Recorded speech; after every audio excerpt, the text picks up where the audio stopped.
luôn cả hậu trường. Hôm nay thì cũng là buổi cuối của lớp.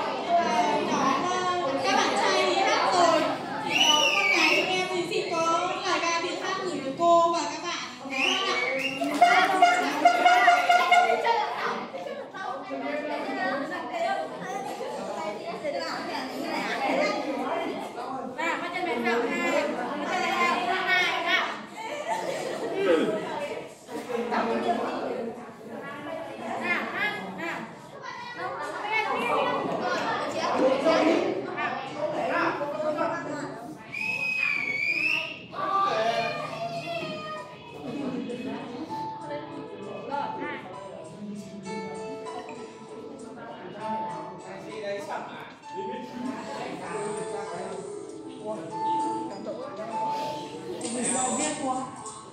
Chỉ còn lại những kỷ niệm thân yêu ơi, sẽ còn nhớ mãi tiếng thầy cô, bạn bè nên thương ơi, sẽ còn nhớ. Cảm giác đây là năm cuối nhỉ?